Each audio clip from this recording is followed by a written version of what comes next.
Hey guys, I'm Jacob Hager. This is my friend John. and today we're going to talk to you about frame dimensions. Alright, so this is an S&M dagger frame, not that you cared, but behind us is going to be a picture of a random frame. It's just going to kind of point to the things we're pointing to. You can look at us or you can look at the picture behind us. But we're going to talk to you about all the dimensions and all the angles and what makes what a little easier for certain tricks. So the first thing we're going to talk about is the thing that they make you pick. The one choice you get when you buy a frame is the top tube length. Top tube length. All right. Shorter versus longer top tube length. Yes. So, top tube length, basically preference. If you're usually taller people have longer top tubes, shorter people have shorter top tubes. But sometimes, if somebody likes a more responsive frame, they'll get a shorter top tube. You know, if they want maybe a less responsive frame, they get a longer top tube. A more controlled frame. Yeah. Frame that feels like you got a lot in front of you, that you're not like riding on a little wheel. Alright, the next thing is the head tube angle. This is the head tube right here. And the angle of this one's pretty steep.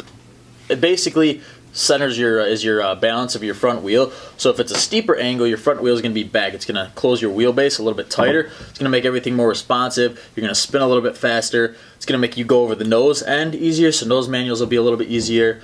A lot of park or street riders like that. A more mellow angle, which would be out this way more, is going to give you more control. It's going to spread your wheelbase out. You're not going to spin quite as fast. It's going to just feel more flow. And a lot of trail riders like that because it gives them more control going at those higher speeds. Mm-hmm. So, bottom bracket height is what we're doing next. Bottom bracket height is the distance from the ground to the middle of the bottom bracket. Okay? That is usually dictated by like what you're riding, I guess. The higher up your bottom bracket is, the more responsive it is, the faster you can spin, so on and so forth. The lower it is, the more control you feel, like the more controlled the bike is, I guess. And it feels like you're more stable and you just feel lower to the ground.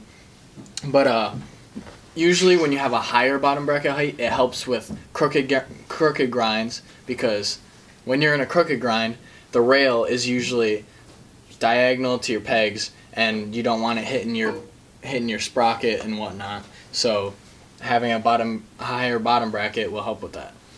Alright, so the next important length is the rear end, which is the chain stays. The chain stays is the dropouts to the bottom bracket. And this length varies from about 12 to 14 inches depending on what frame you get. More trail guys like the longer back ends because it's more controlled.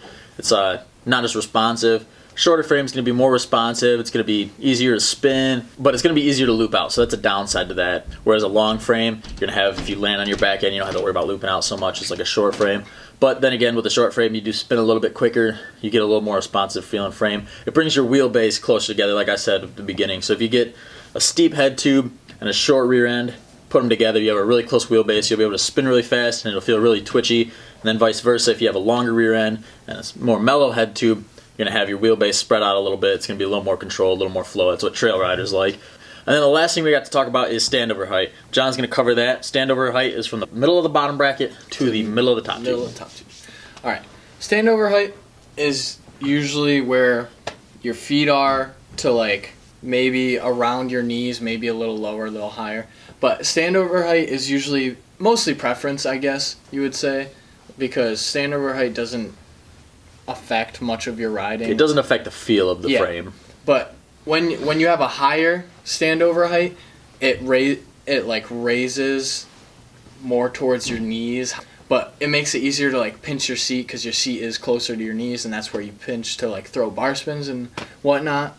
And then a lower one would be like better for maybe, I don't know, like tail whips, where you need to like get your feet over the top tube. Get your feet. It makes it easier to spin the bike around and get your feet to clear the top tube and such. And you still can pinch your well, you can pinch your seat. You can always raise your seat up with a shorter standover height, and then just have your seat raised up so that you can pinch it with your legs. Alright, and I believe that is all the dimensions. The only other one really is the seat tube angle, and that's just going to vary where your seat is up here. It's also going to change the length of your top tube depending on all the angles kind of go together. You know, you do one thing, it changes another, basically. So yeah, if you get a different top tube length, chances are your seat posts and stuff is not going to all be at the same angle as the other frame. So yeah, Closer in, steeper stuff is going to be more for park riding or street riding, whereas more mellow and longer rear end is going to be for trail riding. It's going to be a little more controlled. Everything shorter is going to be more responsive. And yeah, so I think that covers everything with the frame. But yeah, go pick yourself out a frame. Remember, almost everything is preference. Just pick something that you're comfortable with, that'll make your riding better. Just try to fit your riding style, and like just make it as comfortable as possible, and I promise it'll help, like 100%. Yep, and then the other things that you want to look for when you get a frame is you want to look for the brake tabs, if they're removable, built-in, or if there are none. You want to check out the bottom bracket size, because that's going to affect what bottom bracket you get and what cranks you get to run. Well, I guess not so much cranks, because the bottom bracket will change. The removable brake mounts here, you want to make sure that these are integrated, everything's built in. And then the other thing on frames is gussets. This one has a double gusset, one on top, one on bottom. That just makes it a little bit stronger so that you're going to be less likely to crack your tubes on your frame. If you're like Jake, and you're a weight weenie, don't get gussets, because it adds weight. It adds weight. Who cares about like how strong your bike is? It's just about how light it is. Yeah, but I had chain tensioners and double gussets at a time. Yeah, but this now frame's you still don't pretty have light. It's pretty light. Yeah, it is pretty light. Yeah, so I guess that's all I can tell you about frames. American made is always the best, even though I don't run it anymore. But yeah, so go buy yourself a frame. Hopefully this video helped you out. If it did, please share this video. Go watch our other videos. There's going to be 2 posts at the end of this. And yeah, subscribe, like the video, comment below if you want anything else. And we're also going to... What's up? Yeah, I was. You were probably about to say what I was about to say. And we're also going to be doing dimension videos on bars, forks. We're going to do sprocket videos on what the difference is between size and cranks. And then we are also going to do stems. So, I don't know if I said that. So, if you're looking at those, just go check out our other videos. I don't know, I'll probably post the links below, but those videos will be after this one, so they won't be posted right away. So in the future, if you're watching this video a few weeks after, you'll probably see them all. So yeah, we're going to talk about those. And yeah, so click that subscribe button. We will see you next time. Peace out.